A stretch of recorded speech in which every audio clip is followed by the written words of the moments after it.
Welcome to my YouTube channel. Thanks for taking interest to watch the informative videos of the Daily Post. In the previous video, we explained the history of the most expensive steel complex of Pakistan, which is shut down permanently after having a long successful journey of production. The Daily Post bring another valuable video to evaluate the causes of destruction of Pakistan steel mills. If you are watching first time, please subscribe and watch the previous video about history of Pakistan steel mills by the link in description box. Keep watching the Daily Post. Choose the best way to learn. Before moving further, please must watch the first part of this video about history of Pakistan steel mills. This is very important video to explore the facts, which caused to destroy the gigantic steel complex of Pakistan, which has third longest conveyor system for unloading the material.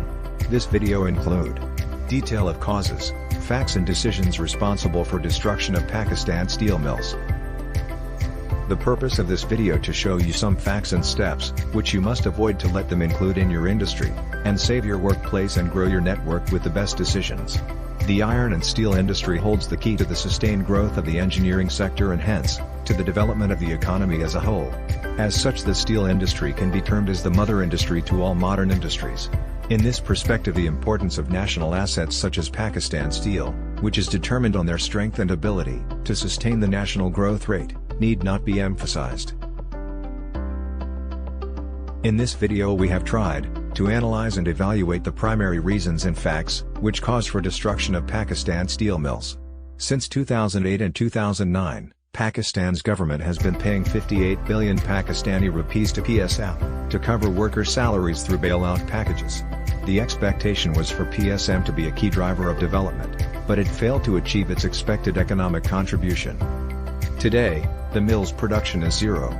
Outdated machinery does not meet the standards set by other leading mills in the steel industry. The technology is far from self-reliant due to administrative and financial constraints. The mills has an integrated structure. All its plants and machines work in tandem. If one of its parts closes down, the rest also comes to a standstill. When the mills shut down on June 10, 2015, it was not the result of any of its parts going out of order and gradually closing down the rest of the production process. Instead, all the plants and machines were shut down abruptly, at once. It was, however, not entirely unexpected. The Suai Southern Gas Company, that supplied natural gas to the mills, had been demanding that its bills of nearly 35 billion rupees be cleared. After cut off the gas supply, bringing Pakistan's largest steel producer to a sudden halt.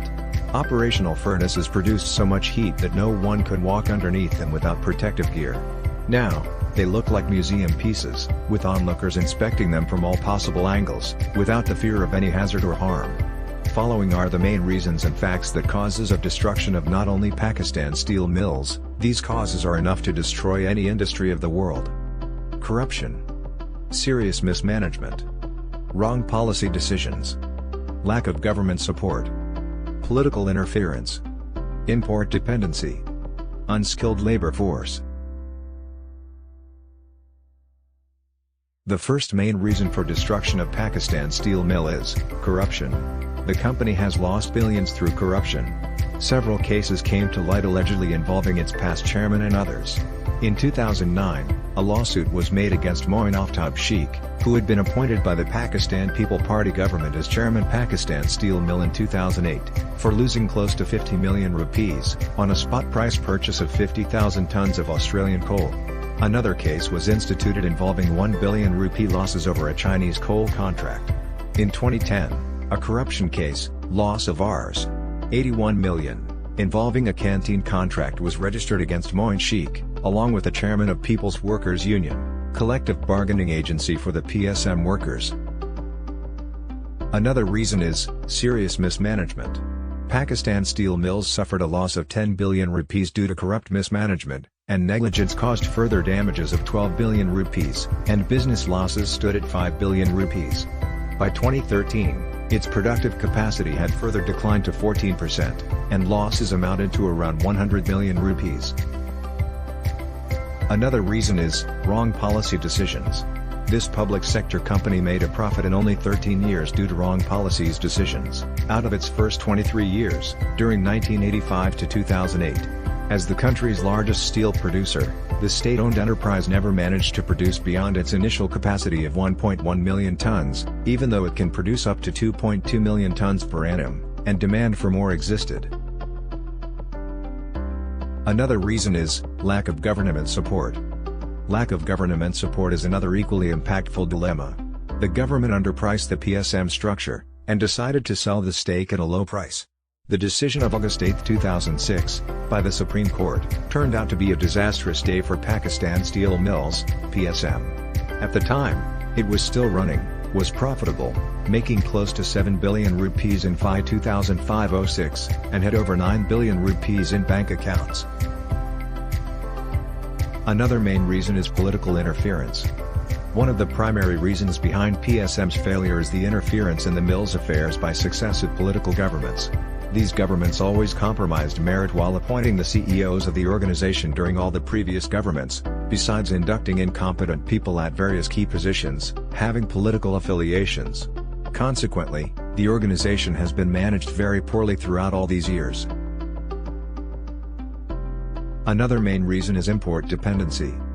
Another integral factor that has triggered PSM's downfall is the dependency on imported steel for local purposes. Despite its potential to expand and grow, PSM has failed to meet the nation's demand, and lagged in competition with other countries.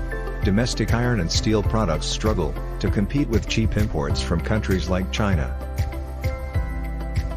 Another integral factor is unskilled labor force. While comparing PSM with the steel industries in other countries such as Japan, we can infer that a skilled workforce's employment is crucial in developing a steel industry. Unfortunately, PSM lacked a skilled workforce. Selecting workers based solely on their expertise, instead of partiality or prejudice, ensures this. The Pakistan People Party appointed thousands of new employees. While about 9,000 employees could have met PSM's workforce requirement, 17,000 ended up being hired. This superfluous employment put an additional burden on PSM.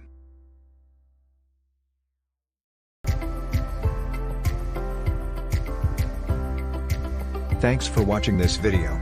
See you in next video with new content.